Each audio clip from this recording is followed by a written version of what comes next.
The Mystery of the Pyramids of Egypt, an outline and opening chapter. Chapter 1, The Apex of Eternity. The first thing that strikes any visitor, even in the haze of a modern Cairo dawn, is not the heat, nor the relentless clamor of a civilization that has refused to die. It is the sheer, brutal mass of the Great Pyramid of Khufu. It doesn't sit on the Giza Plateau, it dominates it. To stand at its base, looking up at 450 feet of meticulously stacked stone, is to confront the audacity of a single man's ego and the genius of a civilization that 5 millennia ago seemingly mastered time, space, and a form of celestial engineering we are still struggling to comprehend. This is not a story about alien architects, although the truth is often stranger. This is the historical, factual, and deeply astonishing story of how approximately 6 million tons of limestone and granite were forged into a timeless monument. A geometric masterpiece that points to the heavens and yet is rooted in the very soul of the Egyptian desert. This is the story of the Pyramid of Khufu and the profound unsolved mysteries that continue to confound modern science. The unimaginable scale. For the American audience, let's contextualize the scale. The Empire State Building weighs about 365,000 tons. The Great Pyramid, in its entirety, weighs around 6 million tons. Enough material to build a 10-foot-high, 1-foot-thick wall all the way around the continental United States. It is, to this day, the only remaining member of the 7 wonders of the ancient world. Built around 2560 BC, it stood as the tallest man-made structure on Earth for nearly 3,800 years, only surpassed by the spire of Lincoln Cathedral in the 14th century. The precision is the first astonishment. Forget the notion of rough piled stones. The pyramid rests on a 4-corner foundation so precisely leveled that the difference between the highest and lowest corner is less than half an inch. The 4 sides of the base, each 756 feet long, are aligned to true north with an error of less than 1/15th of a degree. A feat of surveying that would be challenging even with modern satellite technology. They didn't have compasses, let alone GPS. Their tools were simple: plumb bobs, set squares, and the stars. The workforce, a society's vow, not a slave's chain. One of the most persistent myths, popularized by Hollywood epics like The 10 Commandments, is that the pyramids were built on the broken backs of Hebrew slaves. Archaeological evidence overwhelmingly dismantles this narrative. In the 1990s, near the pyramids, archaeologists unearthed the remains of the workers' city, Hayt el Barab, the lost city of the pyramid builders. What they found was not a slave camp, but a sophisticated, organized community. The tombs of the workers themselves were discovered nearby, their burial with honors a clear indication of their status as free laborers. The diet. Examination of the animal bones revealed that the workers ate a protein-rich diet. They were not fed meager gruel, they were given substantial quantities of beef, goats, and sheep. Estimates suggest that during the peak season, the pyramid city consumed about 4,000 pounds of meat daily. The medical care. Skeletons showed signs of expertly set and healed broken bones, even amputations, indicating access to highly skilled medical practitioners. A slave whose only purpose is labor is rarely given such costly, intensive care. The motivation. The builders were mostly peasants, brought in during the Nile's annual flood season when farming was impossible. Their labor was a form of tax payment to the state and a profound religious duty to ensure the pharaoh's successful transition to the afterlife, which in turn guaranteed the prosperity of Egypt. This was a national project, a spiritual and patriotic vow, not a forced march. The Great Void, a mystery from the 21st century. In 2017, the mysteries of Khufu's structure deepened dramatically. A team working on the Scan Pyramids project used a cutting-edge technique called muon tomography. Muons are high-energy particles that shower the Earth, and just like X-rays penetrate the human body, muons can penetrate stone. By measuring the density of the muons passing through the pyramid, researchers could create a map of the structure's interior. The astonishing result: they confirmed the existence of a massive, previously unknown cavity which they named the Great Void. Size and location. This void is at least 100 feet long and is located directly above the Grand Gallery, one of the main passages inside the pyramid. Purpose? Its function is entirely unknown. It is not the king's chamber, nor the queen's chamber, nor any known relief chamber. Is it a hidden burial chamber, untouched for 4,500 years? Is it an architectural stress-relieving mechanism built to prevent the gallery roof from collapsing under the immense weight above? The muon map offered no access point. The structure, silent for millennia, holds a new gigantic secret, inaccessible and waiting.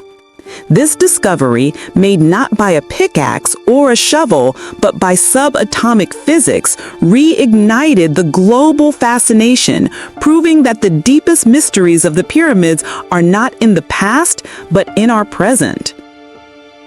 The foundation and the celestial blueprint. The most startling fact about the pyramids is not how they were built, but where they were built. The Giza Plateau is not a random stretch of desert.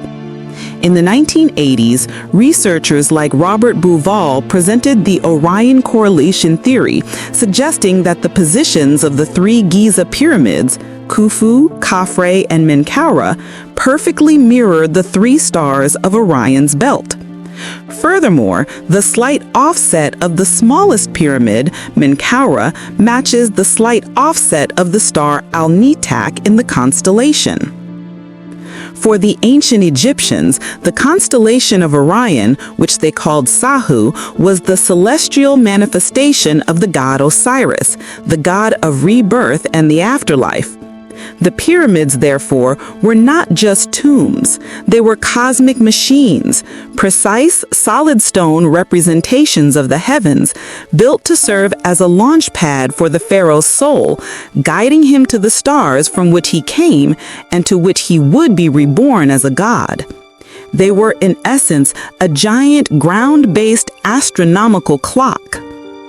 This convergence of facts, the 6 million tons of labor, the subatomic secret of the Great Void, the staggering precision, and the celestial alignment to the God of the dead confirmed that the pyramids of Giza are not simply monuments of a bygone age.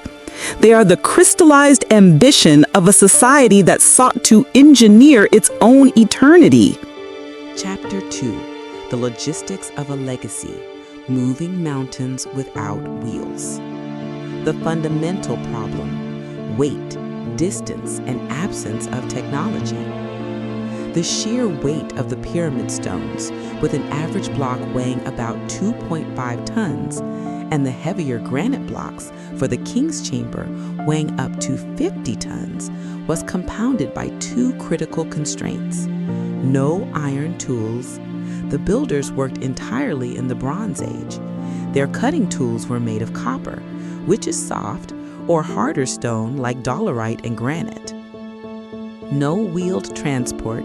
The ancient Egyptians did not use the wheel for heavy construction or transport. They relied entirely on human and animal labor, levers, sledges, and ingenious use of water. This absence of modern or even classical technology is what makes the logistics so astonishing.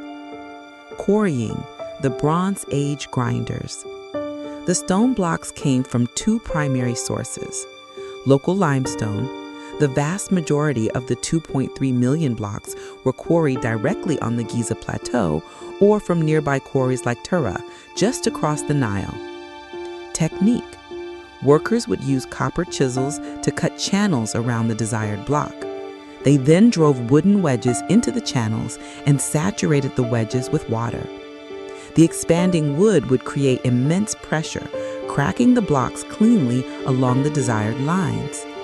Aswan granite, the hardest and most critical stones for the sarcophagus, ceiling beams of the king's chamber, and lining the internal rooms, came from Aswan, located over 500 miles upriver. Technique. Granite is too hard for copper. Workers used dolerite balls, a harder igneous rock, to pound and grind the granite away from the bedrock, a painstakingly slow process that shaped the massive stones entirely by percussion. The river highway, transporting the heavy loads. Moving the 50-ton granite blocks from Aswan was the first major feat of engineering. The Egyptians used the annual flooding of the Nile as their primary transportation mechanism. The dockyard, archaeological evidence shows, that the Egyptians constructed a massive harbor and canal system at the foot of the Giza Plateau, allowing barges to approach the construction site directly during the flood season. The boats, huge custom-built wooden barges, were used. The 50-ton granite beams were loaded onto these vessels and floated downriver for the 500-mile journey.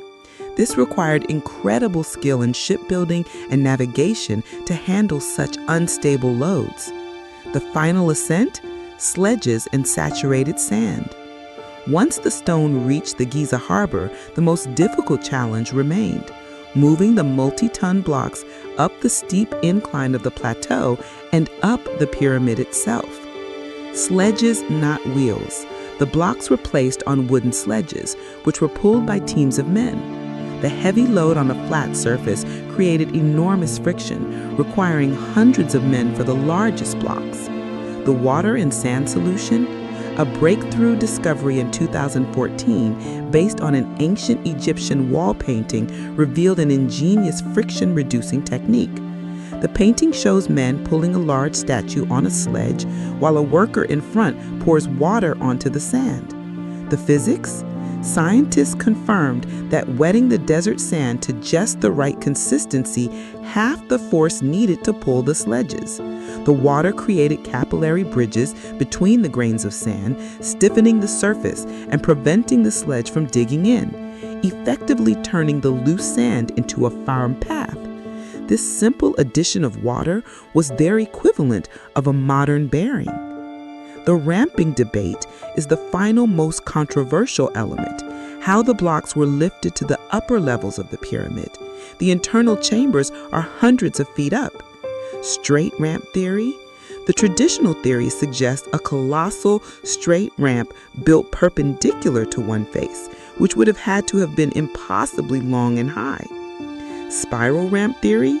Modern engineering analysis favors an external spiral ramp that wound its way up the sides, or perhaps an internal ramp system hidden within the pyramid's core structure, supported by recent microgravity surveys.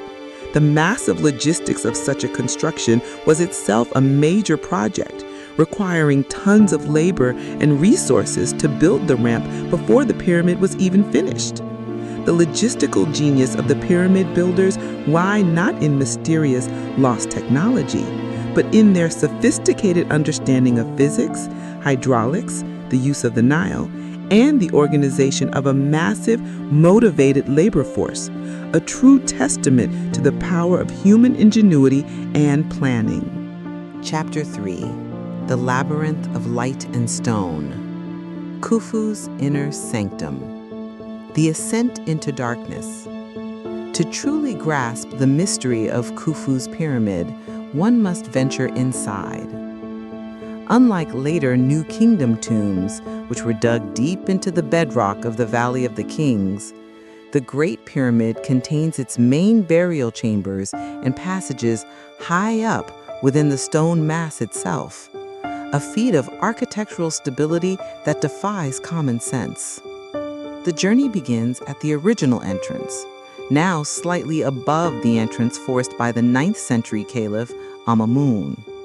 Visitors follow the narrow, low-ceilinged passage that descends deep into the earth toward the unfinished subterranean chamber, a kind of architectural red herring. But the real mystery lies in the upward path, the ascending passage, which leads into the breathtaking heart of the structure, the Grand Gallery, a corbelled masterpiece. The ascending passage opens abruptly into the 153-foot-long Grand Gallery. The moment you step into it, the cramped atmosphere gives way to a sense of cathedral-like scale. Dimensions. It soars to a height of 28 feet, with the ceiling made of 7 successive layers of huge stone blocks, each one jutting slightly inward until they nearly meet at the top. This technique, called corbelling, channels the immense weight of the thousands of tons of stone above into the side walls rather than the floor. The ramps and slots. Along the walls are 2 continuous ramps, interspersed with 27 slots cut into the stone.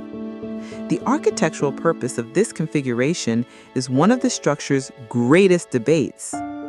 Leading theory: the ramps and slots once held massive wooden beams and perhaps a sophisticated system of ropes and counterweights used to haul the 50-ton King's Chamber granite blocks up to their final location. The lost mechanism. Whatever mechanism existed in the Grand Gallery, be it a ramp system, a block and tackle rig, or a kind of ancient funicular, it was entirely dismantled and removed once the King's Chamber was sealed, leaving archaeologists only with the cryptic slots. The King's Chamber, the granite enigma. At the very end of the Grand Gallery lies the final, most sacred space, the King's Chamber. This room is an anomaly. While the rest of the pyramid is built from local limestone, the King's Chamber is constructed entirely from deep red Ace-1 granite, transported 500 miles and polished to a mirror sheen. It speaks of enormous cost, labor, and above all, permanence. The central mystery of the chamber is the massive lidless granite sarcophagus, the missing body. No body, no treasures, and no evidence of a burial has ever been definitively found inside the chamber. It was empty when Al-Ma'mun's men first breached the pyramid. Was Khufu's body moved, or was the entire structure a cenotaph? The fitting problem. The sarcophagus is slightly wider than the ascending passage that leads to the chamber. This factual detail means the granite box must have been placed in the chamber during the construction process, before the ceiling was fully sealed. It reveals an astonishing reality. Khufu's engineers built the room around the object it was meant to contain.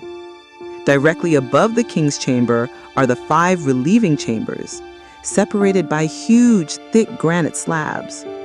Discovered in 1765, these chambers were built simply to redistribute the stress from the 6 million tons of rock above, preventing the collapse of the ceiling onto the sarcophagus. They are a pure engineering marvel, built not for aesthetics, but for structural integrity. The shafts that point to the heavens. Perhaps the deepest mystery of the pyramids lies in the 4 narrow shafts, 2 originating in the King's Chamber and 2 in the Queen's Chamber, that run diagonally upward into the pyramid's core. For decades, they were called air shafts, but their function is celestial. King's Chamber shafts, celestial alignment. The south shaft points directly towards Orion, the constellation of Osiris. The north shaft points towards Tuban, the north star of the Old Kingdom era. Queen's chamber shafts, celestial alignment. The south shaft points towards Sirius, the star of the goddess Isis. The north shaft points towards Ursa Minor. These shafts were deliberately angled to allow the Ka, or spirit, of the pharaoh to depart the body and travel directly to the critical constellations necessary for his rebirth. They are not ventilation. They are spiritual pathways. The secret doors, a tale of robotics. The most astonishing discovery in modern times relates to the two shafts originating in the Queen's chamber. Unlike the King's chamber shafts, which reach the exterior, the Queen's chamber shafts stop abruptly, about 200 feet into the rock, where they meet a small stone slab. In 1993, and then again in 2002 and 2011, German and then US-led robotic teams explored these sealed shafts. Upuat 2, 1993, the robot reached the end of the south shaft and found a small limestone door with two oxidized copper handles embedded in it. Why seal a spiritual path with a door? And why include copper handles? Jetty Robot, 2011. A decade later, the more advanced Jetty Robot was inserted into the same shaft. It drilled a tiny hole in the first door and inserted a fiber optic camera. The camera revealed a small, empty space, and then a second identical door just beyond the first, similarly sealed with what appeared to be copper pins. This discovery created a firestorm of speculation among Egyptologists. Why the double sealing? Were the copper pins ceremonial, representing astronomical models? Or were they electrical conductors? Most compellingly, what lies beyond the second door? Khufu's inner sanctum, therefore, is not a simple tomb. It is a complex machine of engineering, astronomy, and theology with secret doors that remain locked, holding secrets that have eluded humanity for nearly 4 millennia. Chapter 4: The Vow and the Village. Life in Hayt el-Garab, the lost city of the builders. For centuries, historical consensus, often fueled by biblical interpretations, held that the pyramids were built by a massive, oppressed slave force. This narrative began to crumble in the late 1980s and 1990s with the extensive excavation of Hayt el-Garab, or the Wall of the Crow, a massive, purpose-built settlement just south of the Great Pyramid. This wasn't a crude, temporary labor camp. It was a highly organized, permanent city designed to house, feed, and manage the seasonal workforce.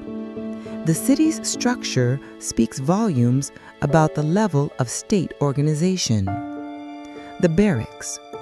Archaeologists discovered enormous galleries or barracks capable of housing thousands of workers. These structures were organized into distinct groups and blocks, strongly suggesting a system of highly disciplined, structured teams, perhaps 2,000 men per major work gang, subdivided into smaller files of about 200. The hierarchy. The organization points to a clear, centralized command structure, managed by a select group of skilled engineers, scribes, and overseers who directed the massive mobilization of national manpower and resources. Building the pyramid was as much a bureaucratic achievement as an engineering one. The Egyptian social contract.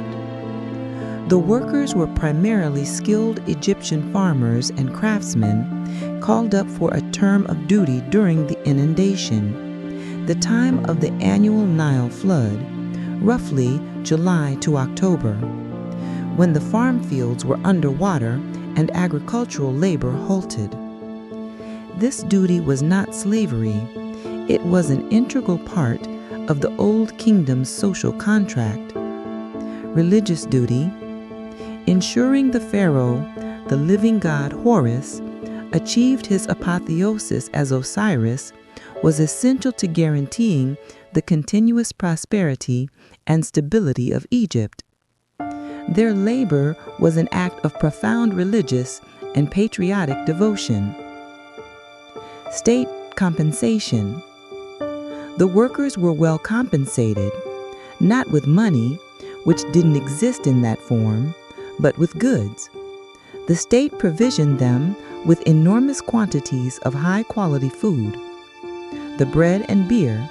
The staple diet was bread and beer, a thick, nutritious liquid that served as a major source of calories and hydration. The meat supply.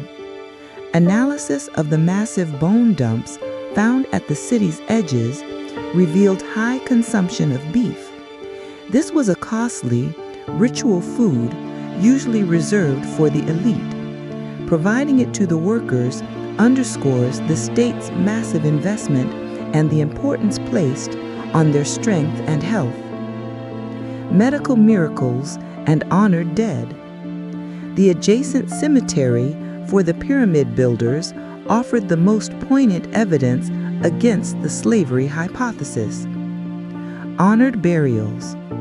The workers were buried in mud brick tombs near the pyramids, a tremendous honor. Slaves were typically buried anonymously, if at all. Advanced medicine. The skeletal remains provided crucial insights into their working conditions and the medical care they received. Evidence included healed fractures, numerous examples of successfully healed limb fractures, some of which were quite severe.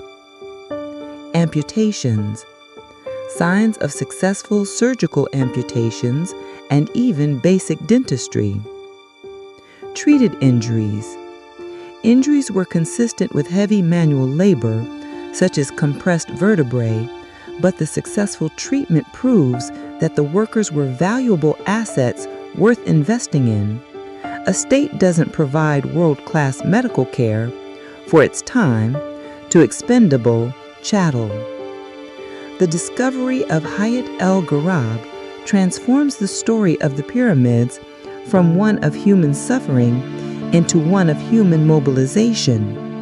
It reveals a highly sophisticated state, capable of organizing 250,000 people, feeding them well, healing their injuries, and motivating them through belief and honor to achieve a construction miracle unparalleled in human history. Chapter 5. The Cosmic Compass, Precision and the Stars. The Alignment Miracle, True North. The most startling piece of evidence supporting the sophisticated knowledge of the Old Kingdom Egyptians is the pyramid's orientation. The four sides of the Great Pyramid are aligned almost perfectly to the four cardinal directions: north, south, east, and west. The error in alignment to true north is incredibly small, only about 3 minutes of arc, or 0.05 degrees. For comparison, the diameter of the full moon as seen from Earth is about 31 minutes of arc. The builders were essentially aiming for a celestial target with almost 99.9% accuracy. The question is, how did they achieve this precision without a magnetic compass? The pole star method, traditional? Early theories suggested the builders used the stars.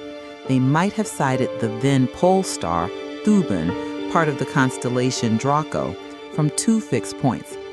However, this method is sensitive to atmospheric distortions and doesn't fully account for the extreme accuracy.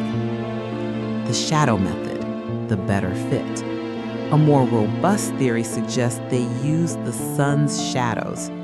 by drawing a perfect circle on a level platform and marking where the tip of a shadow, cast by a central vertical rod called a gnomon, crossed that circle in the morning and again in the afternoon, they could find 2 points equidistant from the center.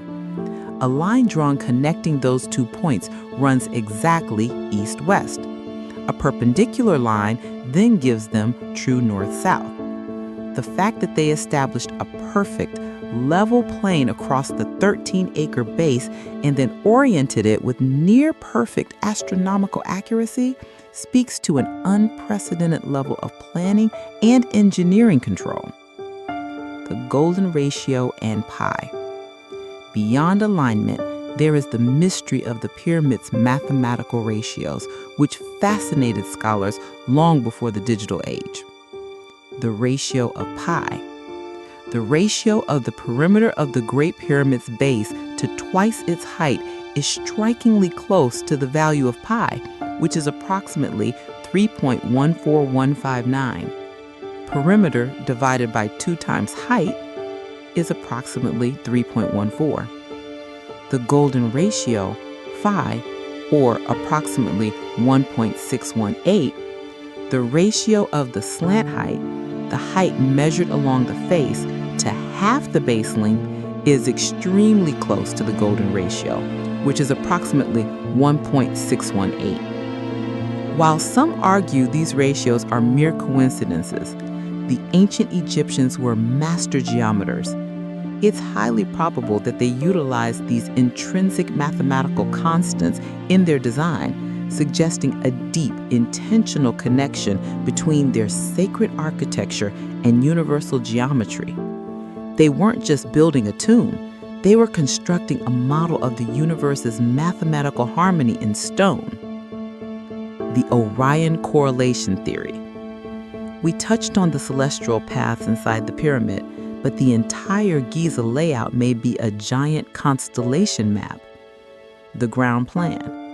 The theory, popularized by authors like Robert Bauval, posits that the 3 main Giza pyramids, Khufu, Khafre, and Menkaure, are laid out on the ground in a configuration that mirrors the 3 stars of Orion's belt as they appear in the sky around 10,500 BC. The offset, crucially, the smallest pyramid, Menkaure, is slightly offset from the diagonal line formed by the other 2. This offset precisely matches the lesser magnitude and position of the star Menkata in Orion's belt. The significance. For the Egyptians, Orion was the manifestation of the god Osiris, the deity of the afterlife and rebirth. By mirroring this constellation, the entire Giza plateau became a divine landscape, a powerful mechanism intended to spiritually align the dead pharaohs with the god they were destined to become. The question of why they would model the skies as they appeared millennia before the pyramids were actually built remains a profound, astonishing mystery. Was it a reference to a lost golden age or simply an alignment chosen for religious significance that transcends the date of construction? This cosmic geometry is the ultimate testament to the pyramid builders. They possessed an intellectual mastery of astronomy, surveying, and mathematics that we are only now fully appreciating. Chapter 6: America and the Age of Egyptomania. The Sphinx arrives in the New World. While the Great Pyramid stood silent for millennia, its influence exploded in the 19th and early 20th centuries, deeply affecting American culture, architecture, and secret societies. This period of intense fascination is known as Egyptomania. The American encounter with the pyramids was not just archaeological, it was aspirational. The young republic, keen to establish its own lineage of greatness, looked to the Old Kingdom for symbols of permanence, majesty, and hidden wisdom. The obelisk and the architect. Egyptian architecture became a hallmark of seriousness and authority in the U.S. The most prominent example is the Washington Monument, completed 1884, an Egyptian-style obelisk. Although built of modern materials, its form directly references the ancient tekenu, or obelisk, that stood before Egyptian temples, signifying solar worship and eternity. Cemeteries and grand entrances. Egyptian motifs became extremely popular in funerary architecture, symbolizing the belief in an afterlife. American cemeteries adopted massive Egyptian-style gatehouses, known as pylons, to signify the threshold between the living and the dead. The dollar bill and the Eye of Providence. Perhaps the most astonishing and widely recognized connection between the pyramids and the U.S. identity appears on the back of the $1 bill.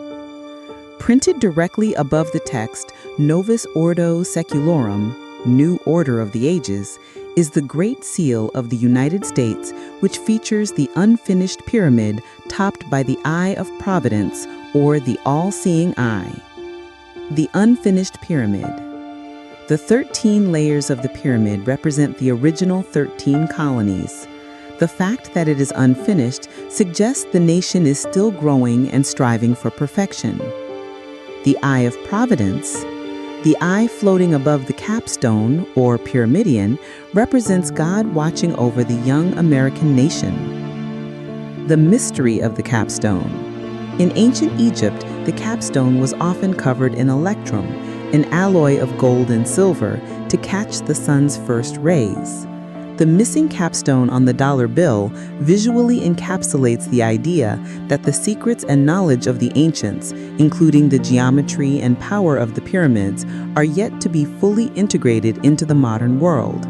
This symbol, often tied to Freemasonry, fueled decades of popular speculation in the U.S. about hidden wisdom and secret societies tied to Egyptian esotericism. The American archaeologists and the race for discovery. While European nations dominated the early exploration of Egypt, American institutions eventually played a crucial role in factual archaeology, contrasting the popular mystical theories. The work of Dr. George Reisner, 1867 to 1942, leading the Harvard-Boston Museum of Fine Arts expedition, was instrumental. Reisner meticulously mapped and excavated the Giza Plateau, focusing on the tombs of the pyramid builders. The discovery of Queen Hatteferes' tomb. In 1925, Reisner's team found a hidden shaft near Khufu's pyramid that led to the tomb of Queen Hatteferes I, Khufu's mother. Though the tomb had been plundered, the contents of her sarcophagus and funeral furniture, including magnificent gold-cased items, provided the first clear, detailed glimpse into the royal court and the high artistry of the Pyramid Age. This discovery was a massive media event in the U.S., providing tangible, factual evidence of the pyramid's wealth and sophistication. By the mid-20th century, American exploration shifted from treasure hunting to disciplined science, using modern techniques to understand the daily lives of the builders and the structural integrity of the monuments. This dedication to factual inquiry has kept the story of the pyramids alive and relevant for the modern American audience, blending the thrill of discovery with rigorous historical reality. Chapter 7. Separating Fact from Fiction. The Age of Pyramidiacy. The rise of pseudoscientific theories.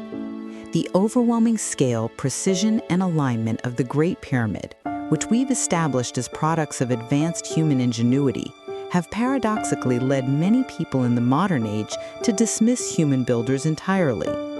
Because it's hard to believe Bronze Age man could do it, the public often seeks extraordinary non-historical explanations. This search for the sensational has spawned an entire subculture, often referred to as pyramidiacy, dominated by two central, astonishing yet unsupported theories that are highly popular in U.S. media. The pyramids were built by extraterrestrial beings, ancient aliens.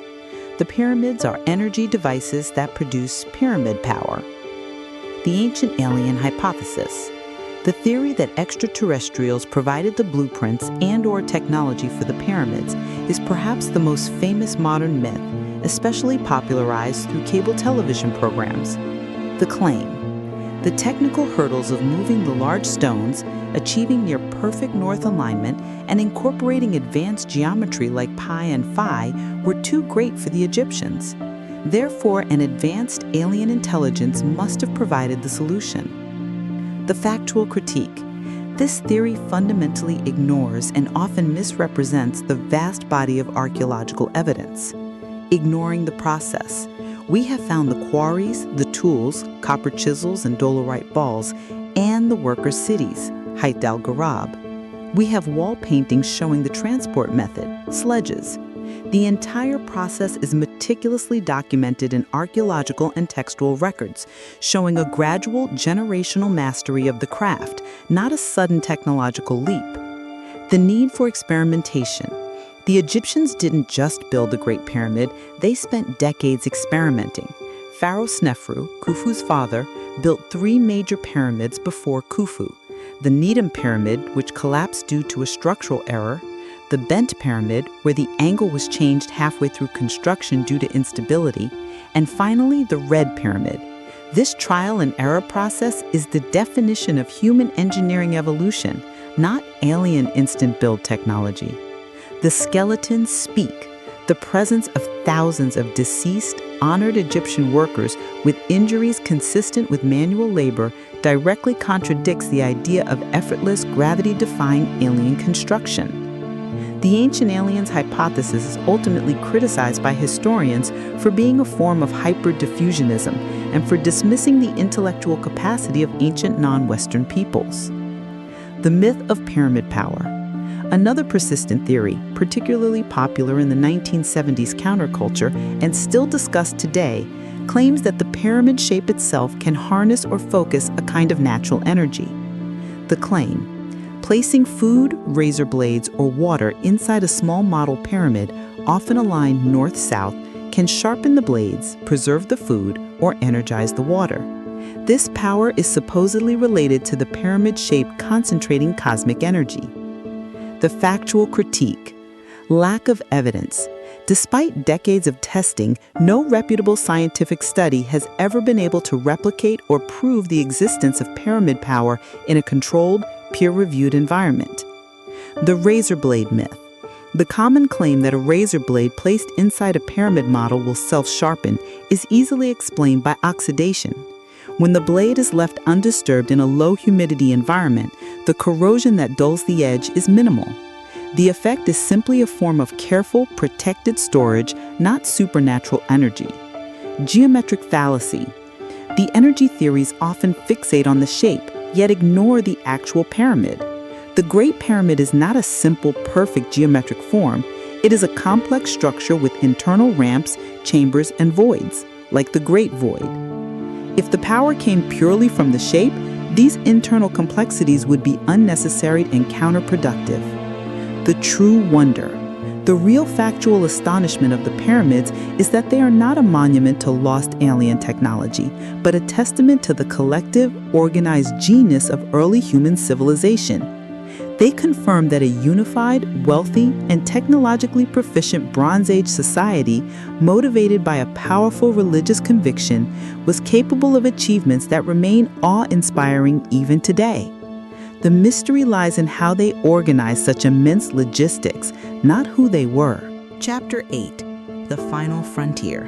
Modern Science and the Silent Secrets. The New Age of Exploration, Non-Invasive Technology. The year is 2025. The Great Pyramid has stood for 4,500 years, yet we are only now developing the tools precise enough to map its unseen interiors without disturbing a single stone. The era of pickaxes and dynamite is long over. The current exploration is conducted using particle physics and advanced robotics. The primary effort today is the Scan Pyramids project, an international mission led by researchers using technology capable of looking deep into the structure's core. Muon tomography, seeing through stone. The most successful technique has been muon tomography. Muons are cosmic ray particles generated when solar wind and cosmic rays crash into Earth's atmosphere. How it works. Muons constantly rain down on Earth. When they hit stone, they are partially absorbed. By placing detectors inside the pyramid, specifically in the Queen's Chamber and the Grand Gallery, scientists can measure the stream of muons passing through. A section of the pyramid that absorbs fewer muons must be less dense, indicating a void or chamber. The Big Reveal, 2017, this method confirmed the existence of the Great Void, a massive 100-foot-long horizontal cavity located directly above the Grand Gallery. This discovery, made entirely by particle physics, is the most significant structural finding since the 19th century and proves that the pyramid still holds inaccessible secrets. The question remains, is it an undiscovered burial chamber or a sophisticated architectural safety feature? Robotics and the sealed shafts. We previously discussed the discovery of the first secret door and the copper pins inside the Queen's Chamber's southern shaft. The final high-stakes efforts involve finding a way to safely breach the second sealed door. Jedi Robot's findings. The robot confirmed the second door, or block, is located deeper in the shaft. The presence of the copper pins on both blocks suggests a coded or ceremonial meaning, perhaps symbolic hinges for the pharaoh's spiritual gate, or an indication that there is a space, possibly containing funerary goods, between the two barriers. The ethical dilemma. Modern archaeology demands that the pyramid be preserved. Any attempt to drill or breach the seals must be non-destructive and reversible. The world is watching to see if a remote-controlled device can finally solve the riddle of the shafts, revealing whether they lead to an undiscovered chamber or simply terminate against the exterior casing stones. The unfinished mystery of the casing. A final stunning piece of the pyramid's factual puzzle involves its original appearance. When completed, the Great Pyramid was sheathed entirely in smooth, polished Tura limestone casing stones. The beacon, these stones were so perfectly cut and fitted, with joint gaps of less than a 50th of an inch, that they made the pyramid appear as a monolithic block, shimmering white. The capstone, possibly gilded, would have made the entire structure reflect the sun like a blinding beacon across the desert. The Arabs named it Al-Haram, or the place of the pyramids, and also described its overwhelming brightness. The loss. Most of these casing stones were stripped in the 14th century following a massive earthquake, and the material was hauled away to the mosques and fortresses in Cairo. The pyramid we see today is merely the rough, stepped core. If it still stood in its original white glory, the pyramid would be an even more dazzling spectacle. The enduring legacy. The mystery of the Egyptian pyramids, for a U.S. audience accustomed to stories of fast-paced discovery, is a rare narrative of slow, patient science.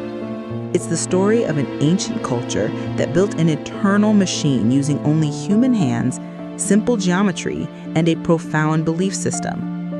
We stand today at the threshold of solving its final structural secrets, armed with cosmic rays and robots. But the pyramid's true, enduring astonishment lies in the fact that they represent the apex of human organization and engineering from a time when the very concept of a 400-foot building was revolutionary, a monument not to aliens, but to the extraordinary capacity of humanity itself.